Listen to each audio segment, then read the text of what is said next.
what do you think? What do you think beyond the vote? Ladies, thank you for joining us tonight. This is our live hangout for the first of our referendum discussions. Roisin is with us, and so is Alicia, and Jenna and Claire. Colin and Ria said they couldn't attend. There's a few others that said they weren't able to make it tonight as well. So we'll see if anyone joins in last minute, but we'll get started. So thank you very much, you two, for putting up your task for the referendum debate and how it would affect CLD work.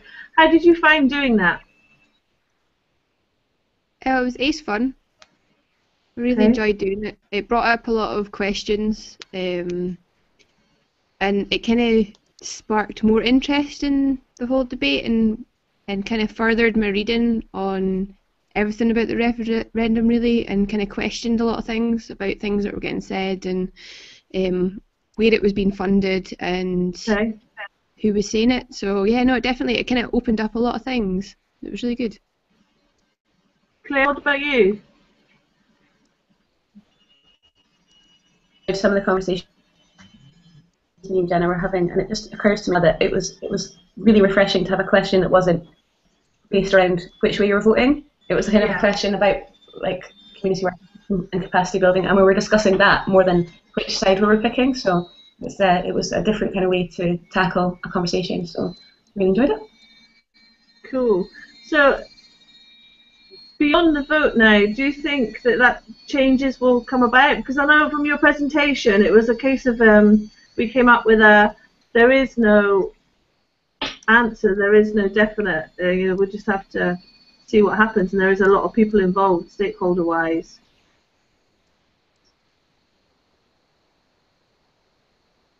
So do we think changes will still come about? Yeah, just has your views changed any from the not knowing to now knowing, from what you've found out about, or any points you wanted to add on to what you found?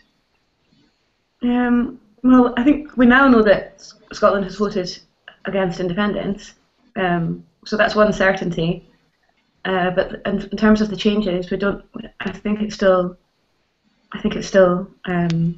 very, very uncertain. Mm.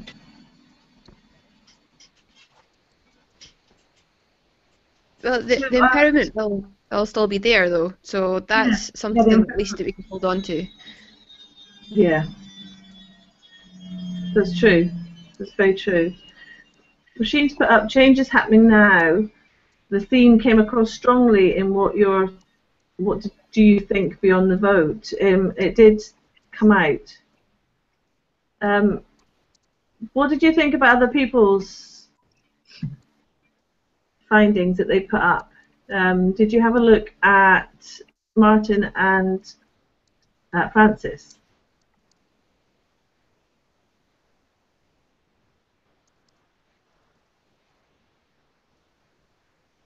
Yeah, I saw their prezi that they put up. I found it really interesting from a youth work perspective, which is but again, it was kind of just weighing up. This might happen. This might not happen. It was just kind of considering all those possibilities. So, as a community worker, do you feel positive change might happen as a result from the referendum, or? I think as a community worker we kind of have to make sure that positive change is going to happen as a result of it. I think it's opened up a lot of discussions in my workplace as well. People seem to be able to discuss it more openly now that it's been decided, and we don't have to, like, I don't know, people are just more open about talking about it. And a lot of people that I've spoken to since I decided to become a bit more active in potentially joining some of the campaigns. Jenna, what about you? Do you think there's change? Yeah, I think so. I mean, especially with young people that I've been working with lately, have just totally become really interested in politics, which was never really their kind of interest before.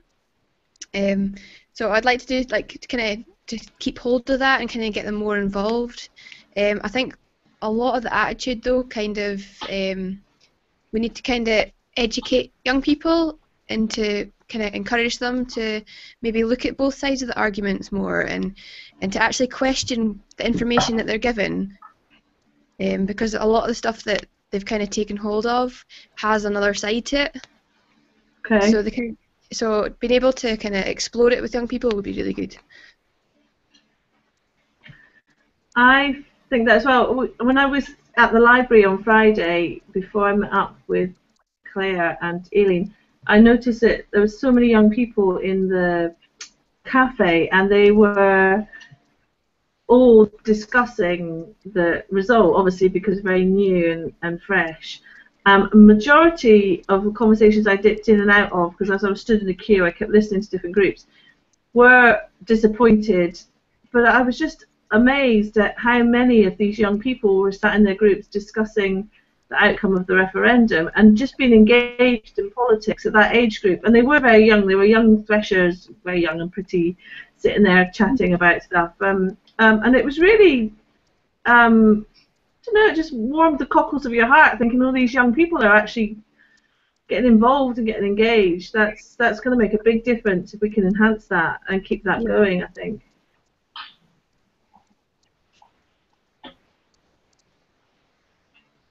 Claire, I liked your point where you made about your discussions at work. Do you feel that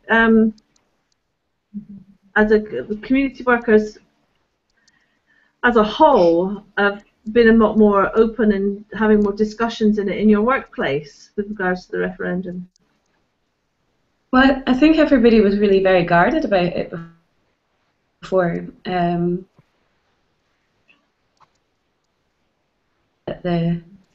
Now that there is one definite, and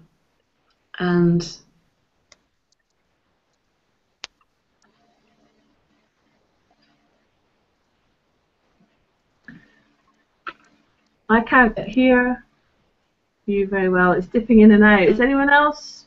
Yeah, it's doing the same with me as well. It's cutting out. Struggling with that.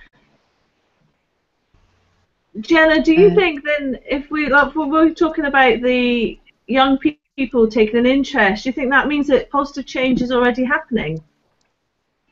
Yeah, definitely. I think it has caused just young people just to think about politics more, I think, and to kind of get involved in things, because a lot of the young people that I work with actually went to lots of the rallies for the Yes or the No campaign, so they actually got involved locally, and I'm hoping that that'll kind of spark their interest in sort of joining forces with other people and trying to make a difference in their community. Definitely.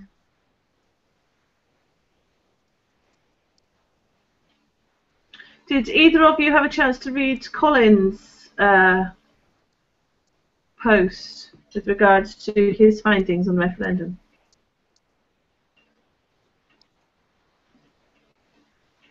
I think the difference with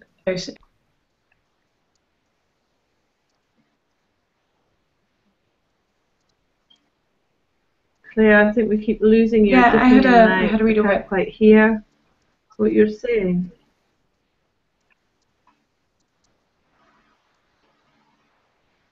Cool, go for it. Try again. Sorry.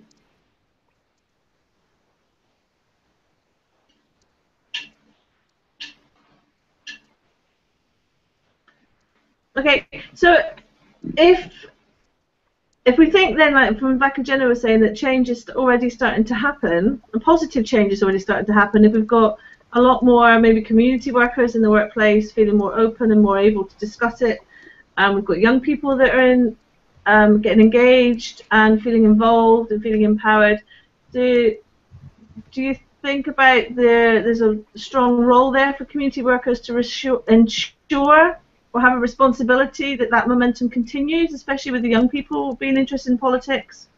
Jenna, what about you? Yeah, definitely. I think we should really jump on this actually, to be honest, because everyone's like really keen, especially with capacity building. I think we should try and encourage people to get more involved and kind of educate them so that they are taking a positive change in their local community. Do you think we will be able to do that focusing on the back of the referendum, or how do you feel with regards to, there's always a bit of a conflict sometimes with us working with regards to working for elected members and being part of the community work in the council. Do you think that's going to be difficult, or do you think it's because we're just engaging them in general? I think I think it's fine. I mean, I'm used to working like with the youth forum and stuff like that, and working with them in such a way that you're working in the background and they're sort of taking control of the group. So in that respect, I have really no contact with like elected members. So my position is quite safe where I am, and nothing can really kind of get mixed up with sort of councillors and things like that. So it is possible to work in a way that we're not upsetting anybody. Yeah, okay, that's cool. Alicia, I noticed you're unmuted. Is there something you wanted to say? No, it was in case you were looking for another perspective from Jenna's, because Claire's got connection problems. But I've noticed that Roisin has posted about Anne's post. Yeah. 40% identity, and I haven't read this. So I don't know what it is that's exclusive about it. Okay, my take on it is that the 45% are coming together as a disgruntled group that didn't get their vote, and my personal worry is that's going to affect how our communities work together. If there's going to be a divide between the 45ers and the no voters, rather than people actually coming together to work together to make the best of what the future is going to be as it is.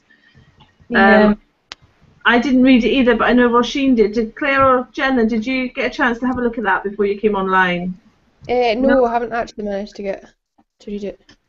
Alicia, it sounds really interesting. Alicia, did you want to say something? Sorry, you're pointing your No, finger at me. it's okay. It's I'm quite happy. I wasn't sure what was meant by the 45%, but now you've explained it, it makes perfect sense. Can you guys hear me? Yes. Yes. Muted again. If it cuts out again, let me know. But I didn't get a chance to read Anne's post yet. I just saw it just before I came online just now. But I did notice that there's a We Are the 45% campaign immediately kind of popped up on Facebook, and immediately countered by a We Are the 55% group. But I think both of the Facebook pages are having discussions about what they could rename themselves to have some sort of unity. Because rather than think it's a disgruntled group, I'm kind of seeing it from the angle that it's a group that still wants positive changes to happen and not have the momentum that has been built up during the last couple of years be lost. So yeah, I think they were talking about the group being renamed to represent something a little bit more inclusive. Okay, yeah, I think maybe we need to start. So I've noticed it on Facebook as well. A lot of people are changing their profile pictures to 45 and trying to keep that sort of momentum going in the public eye, which is a little bit scary. I wonder whether someone will start like 55s has popped up as well. Whether someone will start up, 100% Scotland or something like that, just to try and push home that everyone's got to be together. So, Jenna, did you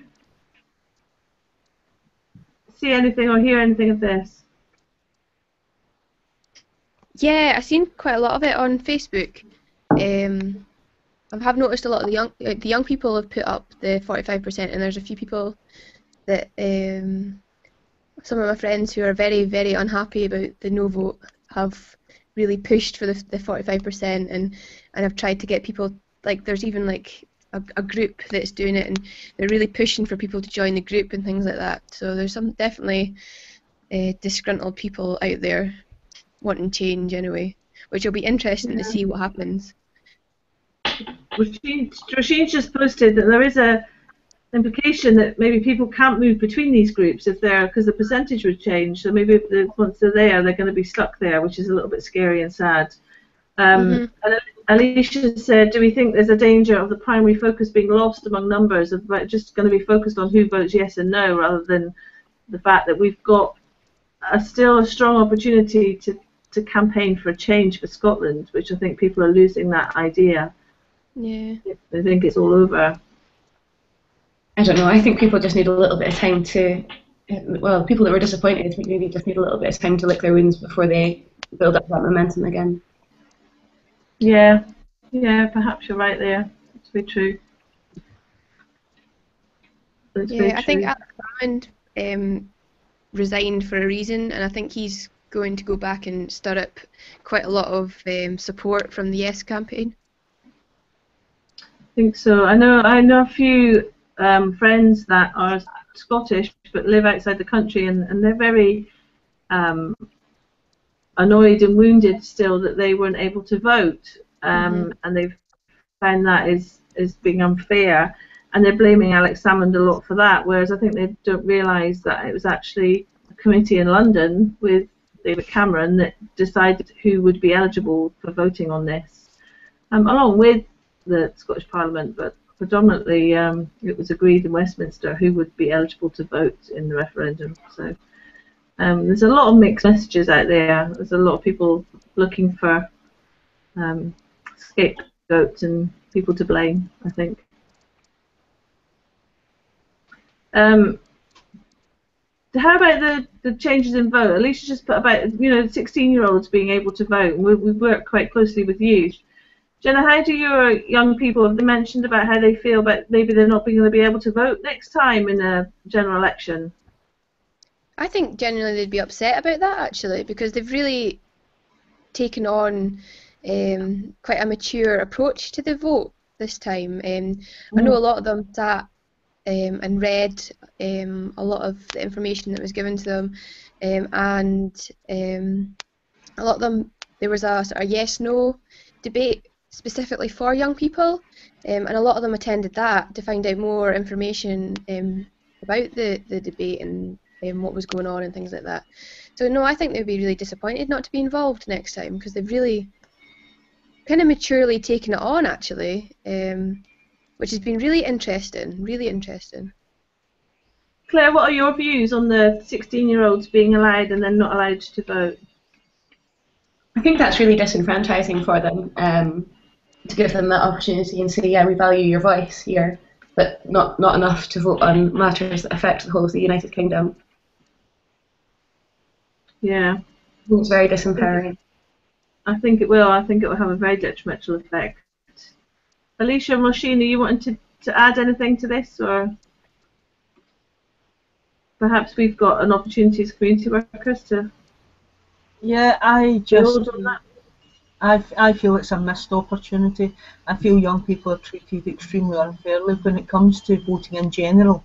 And one minute they're an adult, they're allowed to get married and take responsibility at 16. Next minute they're not allowed to vote till they're 18. And nobody can really make a firm decision as to, at this age you are an adult and you are considered an adult by the rest of the country. And it should stand for pretty much everything that a young person does, as opposed to, well, this wee bit's okay, but that wee bit's not okay. And I really feel for them for the next election.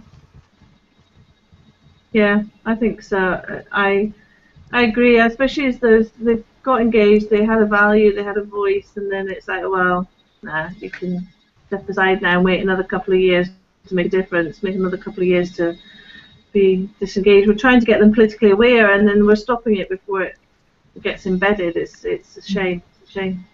Machine's posted up about how we talked about stakeholders as sources of information. And she said, do we feel that the current hegemony had an unequal weight of power in the debate? You know, the hegemony of as it stands, Westminster having the say on what happens in Scotland predominantly, although we do have a Parliament, the Holyrood House. Any views on that, guys? Claire?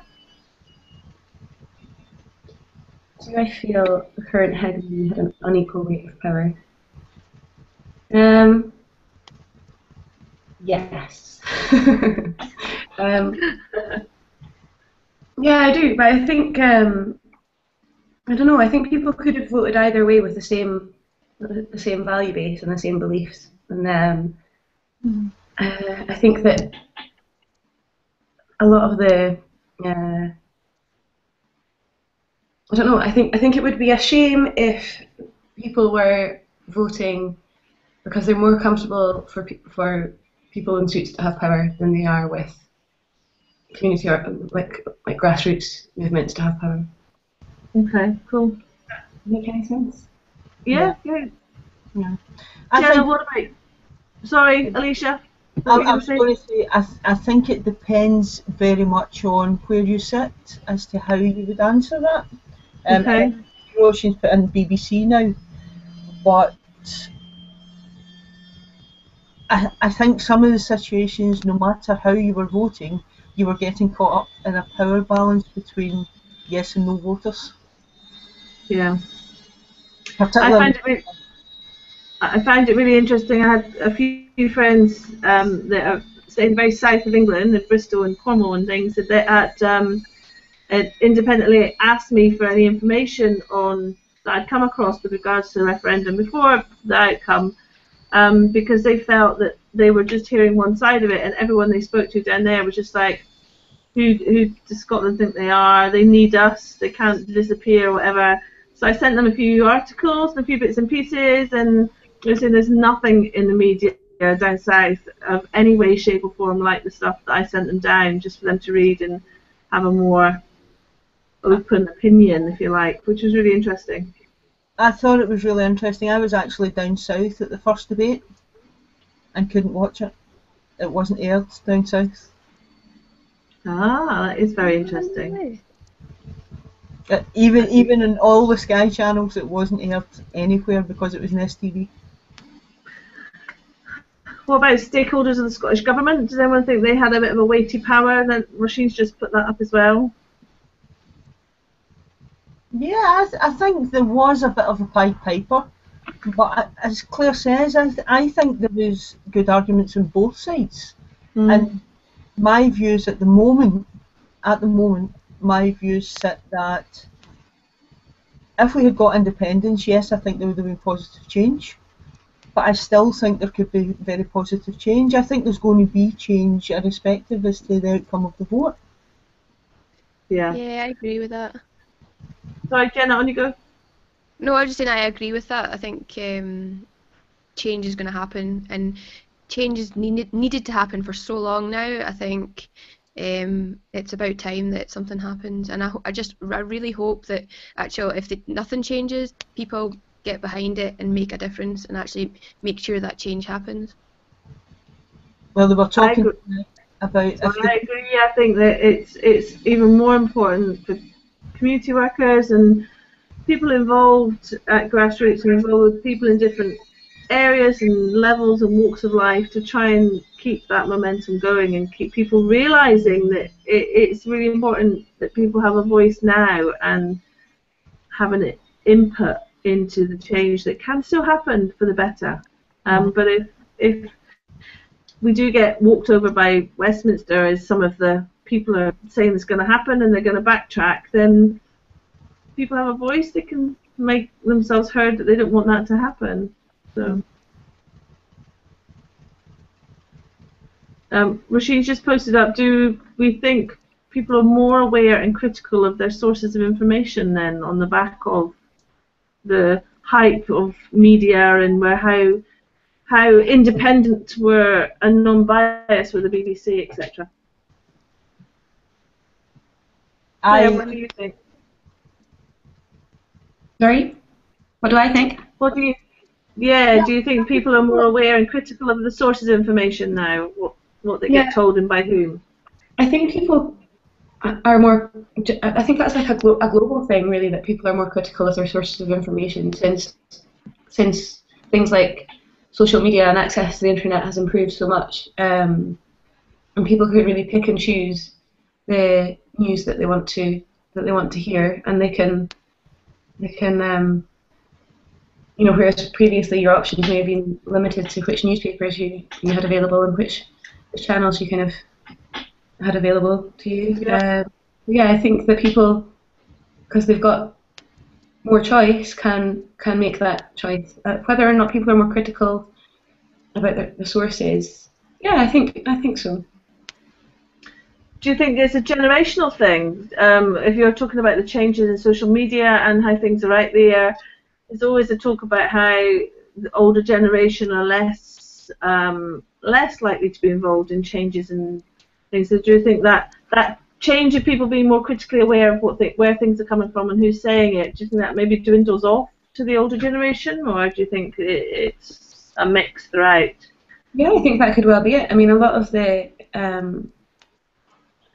campaigns were online, and a lot of if you look at the kind of snapshot of the age of the people that voted and which way they voted, it's quite interesting that there's not that that's quite an interesting sort of snapshot across the board in terms of ages and directional votes as well. So.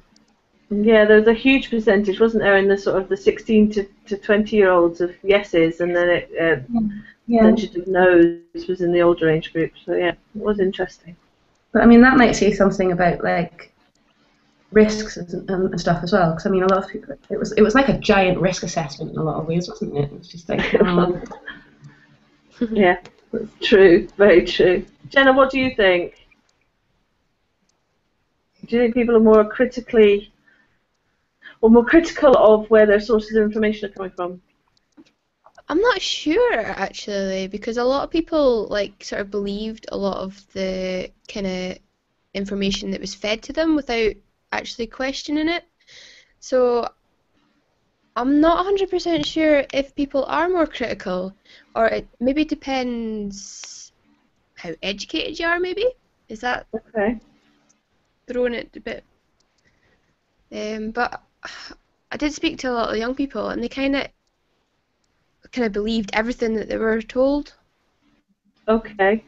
Depending on what political party that they followed, so they kind of stayed strong with like SNP or whatever, and didn't really believe anything else that was given to them. And do you think young people still follow? I mean, historically, I guess a lot of young people, my generation, older generations, used to always tend to follow the political parties of their parents because that's how you grew up, and it wasn't until you were much older and more mature that you maybe had a different outlook on life. Do you think that's still the same for sort of 16 to 18-year-olds, or do you think that's changing, that trend? Some of them, yeah, some of them were out supporting the campaigns with their parents. So I think it maybe just depends how politically active their parents are. Okay. So they kind of get involved in that debate at home as well, and are maybe fed a lot of things at home. I think. Oh, sorry. Am I on? Yeah. I think that comes nicely back to Jenna's point earlier. You know, where it's our opportunity to, really get in the back of this and, educate people how to get involved and how to be critical. I think you were talking about that, how to get sources of information depoliticised. Sorry, I'm a bit out of time. No, you're fine. You're fine. Yeah, no, agree. Alicia, do you have any views on that? Have any views on what, sorry? How the changes in young people and whether they are more critical of where their sources come from and whether they follow in their family footsteps for. Well, I was actually in the middle of typing in a response to that, and I think young people have a more varied input of mentoring that they tend to follow now. So they have youth workers. In days gone by, young people tended to follow more their parents because it was the adult influence in their life. Okay, yeah. But now there is so much influence in schools, in youth clubs, in communities, with employability support officers and social services inputs and a whole range of adults giving young people advice. and their points of view, I think young people tend to follow the person that they look up to most, as opposed to the parent. Okay. Just sort of maybe to start rounding things up, what do you think is key sort of focuses for community workers to maybe be aware of, or what roles they could play to keep this momentum going and keep the empowerment and the motivation within the communities and different age groups and community capacity building and things that we're doing? Alicia, what do you think? I think that, just to ride on the back of something that Jenna said earlier, where educating young people to look at all the perspectives as opposed to the sort of Pied Piper point of view, or that's the most charismatic politician, therefore I'll follow that one, but trying to educate people to look at the impacts of what various policies actually mean to them as individuals and to their futures, and that's from every perspective. Okay. Claire, do you have anything to add into that? What do you think could be, for you as a community worker or a community worker within Aberdeen, do you think there's a key role to play to keep this momentum going of empowerment and engagement? Yeah, I think that there could be a lot of focus on democratic literacies coming up, and I think that the community empowerment bill is going to be able to harness some of that, because I think that one of the kind of focuses of the bill is to try and get there to be more of a kind of tighter relationship between community planning partnerships and the actual community that they affect. So if people can see those democratic changes happening on a local level through things like the empowerment bill, then it will probably enable them to see them happening on like a bigger kind of scale as well. I just worry that that nobody's actually, like we have a voice and we're articulating it in this whole over the last couple of years, and it's a bit of a concern. Is anybody actually listening? You know, I don't know if anybody's going to be looking at the sources that we've been looking at over the past. Anyone that's going to be making these policies and giving us these new powers has been looking at some of the suggestions that are coming from the public. That's what my concern is. How could we tackle that, do you think? Is there a role we could play to try and get people's voices made louder or encourage more capacity building for our groups, or do you think that's stepping over the mark a little bit too much? I don't know, but it's a good question. I don't know the answer to that one.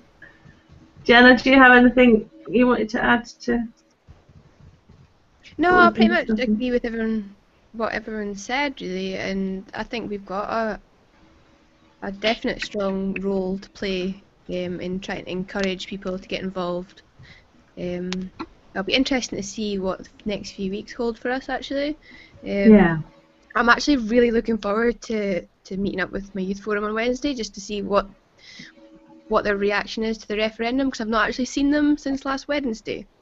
And they were all keen and really excited about the whole thing, so I'm really interested to see what they have to say about the whole no vote going through. So no, I'm looking forward to it. And hopefully we can kind of like jump on that and jump on their keenness and kind of push things forward. Yes, and keep it positive and get them focused on the positives that have come out from this. Definitely. Roisin, do you want to add anything? Yeah, I think definitely keeping that the power that people felt that they could actually make a difference, harnessing that, and making sure it's positive. I think asking people what difference they want to make and how can we make that difference how can we push for small changes in Westminster and in the Scottish Parliament, how can we get our people to think about what they want, what do they want to change, rather than just thinking now it won't happen. I guess can we do that? Or allow people to be represented. Getting people to places, like the community planning partnerships, getting them to the ward forums to say, yes, this is what we want to change. Educating people about the community empowerment bill, people that maybe don't know about it. And the small changes, that we start making use of those things. But I think if we're not there to help the people that are not activists at the moment, it'll just be the ones that got the power that are making use of the things like the community empowerment bill. Sort of waffling now. Okay, cool. Alicia, did you want to say anything else? No, I think the comments obviously are in the right place. I think everybody's heart's in the right place in terms of everybody wants change for the future, and everybody wants change for the better for communities, which I don't think we're without that. Yeah, it's exciting times, I feel. There's an uncertainty, there's a negativity. It's a bit scary, but it's exciting. Okay, guys, I just want to say thank you for joining us all tonight and having this chat. It's good to see you. Thank you. See ya. Yeah. Bye.